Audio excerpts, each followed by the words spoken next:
I was gardening on a bright afternoon.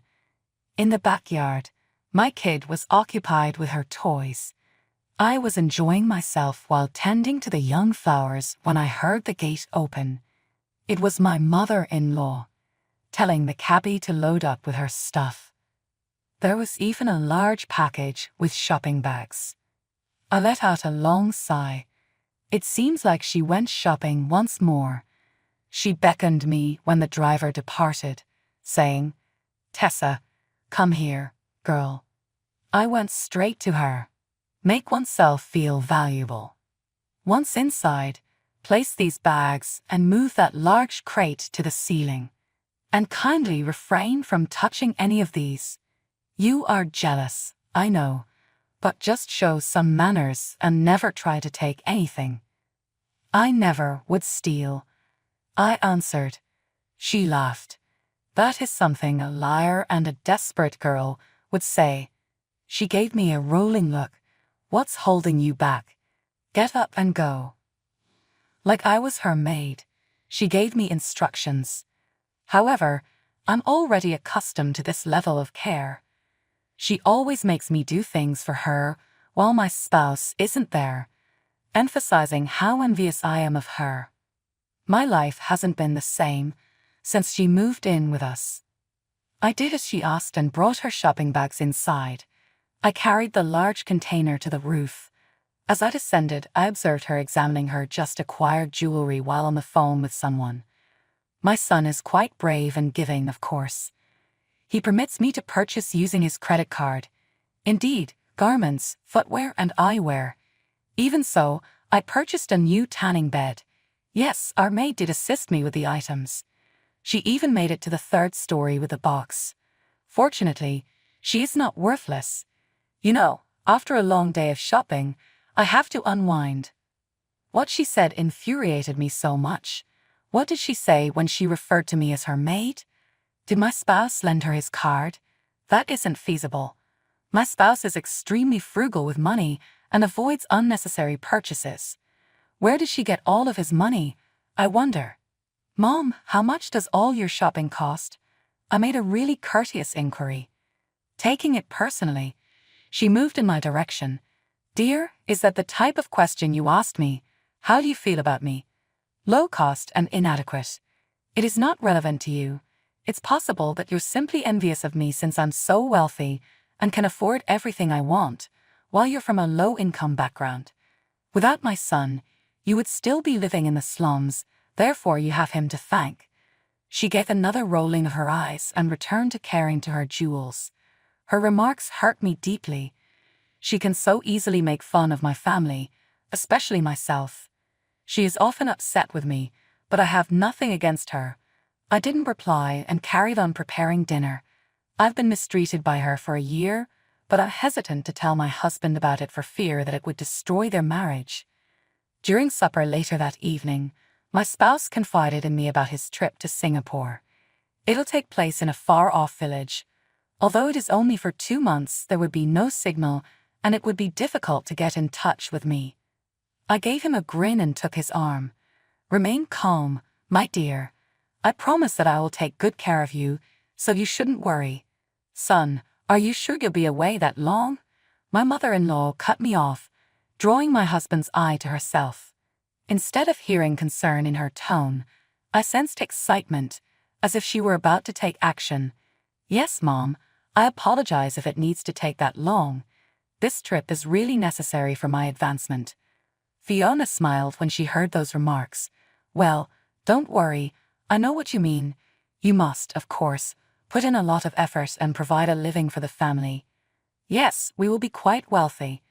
Am I correct, sweetie, in saying that I would look after everyone and assist Tessa in this house? She grinned. Her deceit was glaringly obvious. I didn't even try to reply to her. I simply concentrated on my meal and assisted my daughter with hers. She seems to have made a good impression on my husband since she was pleasant during the entire supper. Surprisingly, she offered to clear the table when I was about to. Don't concern yourself, my sweetheart. Tonight I'll clean up the dishes.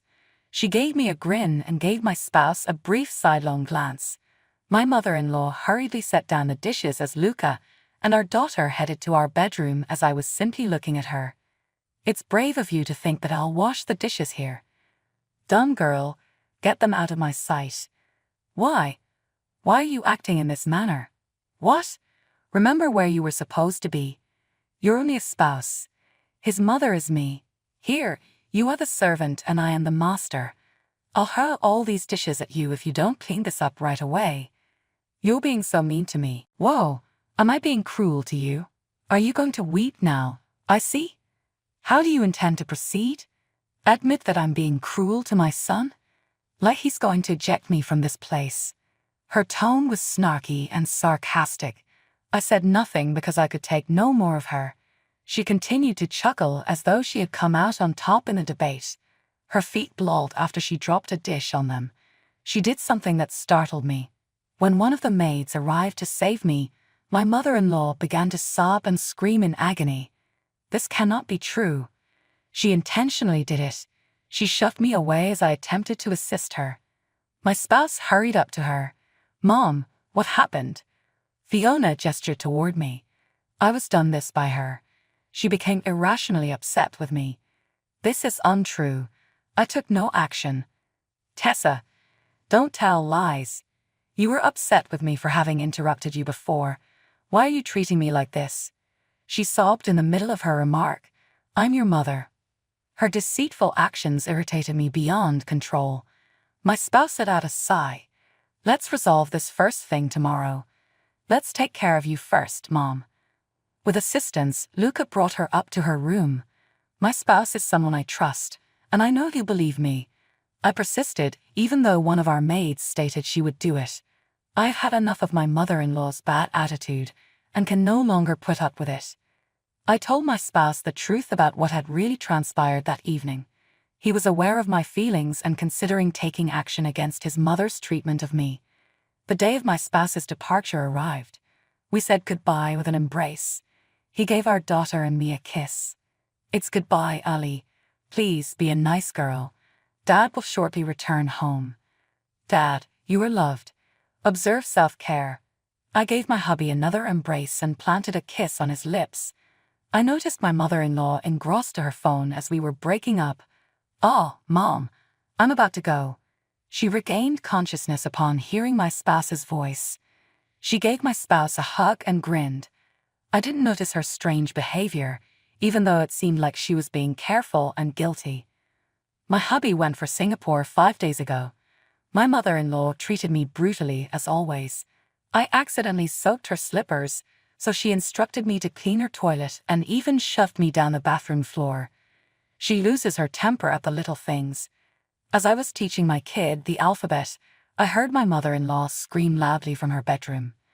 As I descended the steps, I noticed her whimpering on the ground. "What is wrong?"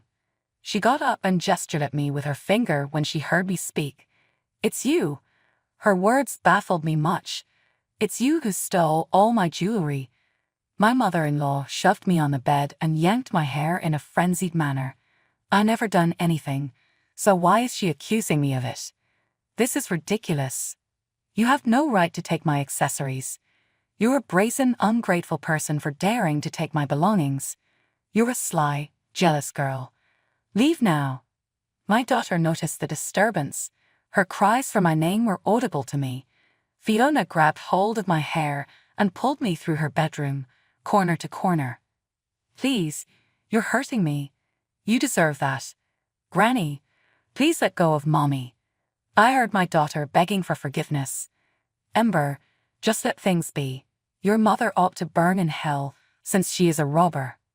She pulled me toward the front entrance from the bedroom. Ember's cries and requests for her grandma to stop were audible to me. Fiona hurled the closest object she could find at me and shoved me out of the home. My forehead blew from the blow she gave me to the head with a book. Ember passed out at the sight of the blood. My mother-in-law shut me out of the main entrance as soon as I went at her. I caught her sly smile just in time. "What is wrong with her? I will never let someone like you near my granddaughter." Knowing that Ember was afraid of blood and that she had just passed out, I began to get really anxious. Even my mother-in-law couldn't be trusted to be with her alone.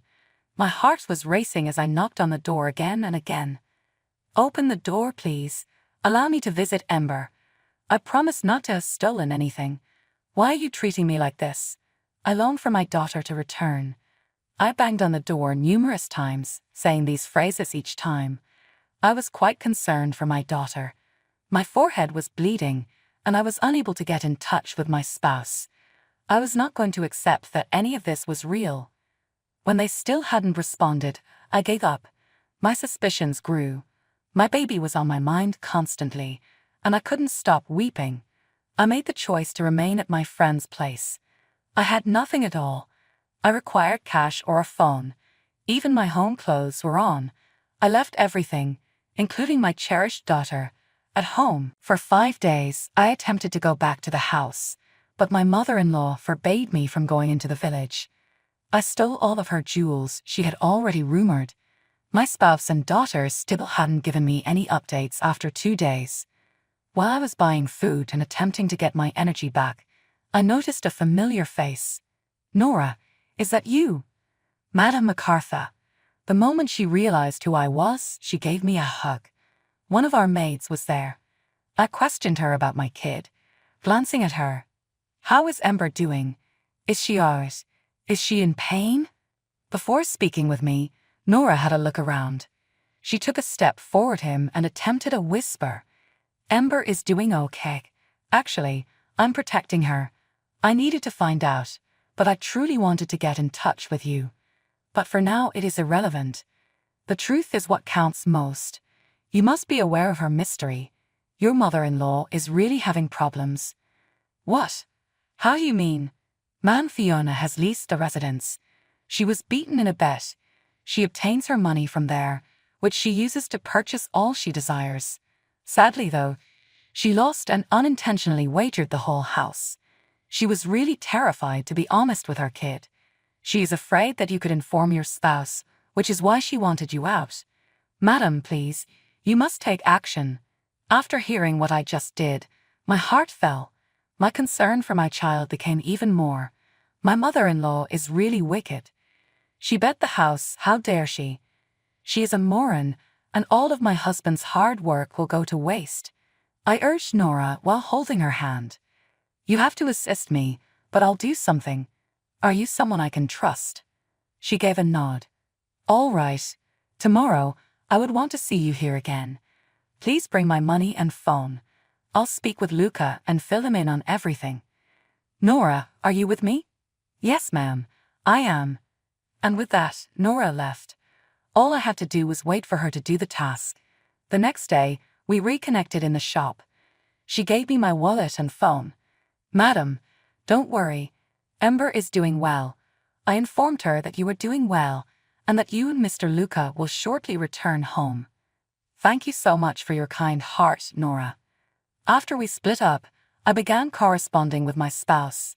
He eventually responded after several efforts, and by multiple, I mean nearly a day of phoning and redealing. "Hi there, my dear. Is there a problem?" His voice carried anxiety, which I could detect. The fact that he located a signal place was fortunate. I filled him in on everything. As I told him what had happened, I started weeping. "It's unbelievable that she would do this to you, her family, and me. Remain calm. I promise to return as soon as I can. Her malevolence must end. We'll reclaim our home and Ember." He boarded the quickest flight back home after traveling to the center city. A day later, I was picked up from my friend's house by Luca. Fiona was having a tea party when we got to our place. How daring! Even though our house is about to be rented out to another person, she still has the audacity to throw a party. As soon as we exited our vehicle, Luca put an end to the celebration. "Quit this foolishness. Mother, what are you doing?" Everyone in the backyard, including my mother-in-law, had a look of amazement and bewilderment in their eyes. Ember quickly raced to me after spotting me. She sobbed and gave me a strong embrace. "My dear, you were missed. I apologize for taking so long." Fiona began to approach my husband closely. "So, son, what are you doing here?" "Is that not the question I should be asking you?" I've heard that you accused Tessa of stealing, threw her out of the house, and even stopped her from visiting our kid. And I found even more ridiculous news. You lost all your money on a gambling wager, and now you're so confident you can have a party and spend money. Are you truly that callous? All around me, I could hear whispers. They were waiting for my mother-in-law to respond, staring at her closely. That is untrue. That's who told you. Your spouse. She's playing you like a puppet. She's working against me with you. Her real gift is her ability to put words in my lips. She is a little wicked person. My spouse lost it and banged the closest table. The visitors let out a shocked yell. Mother, stop lying to me. I am fully informed. We know Nora would never mislead us because she told it like it was. I can't believe you can do this to my family and me. You are my mother. My mother-in-law went on her knees and started crying. Son, I apologize. Please, all I want is to continue living the way I do. I want the world to know that even though I'm rich, you still think of me as your mother. The fact that Tessa has it all makes me envious. Please know that I will do all in my power to reimburse you for the house. All right, so starting today, you will be making monthly payments for the house until the lease is cancelled. It needs to be paid within 3 months. But I don't have that vast amount of money. Remember that you're rich. You can make use of your jewels, clothing, and luggage. Right now, where are they? Utilize them to settle your bills. Fiona pleaded once again. Please allow me to adjust. Please don't force me to pay.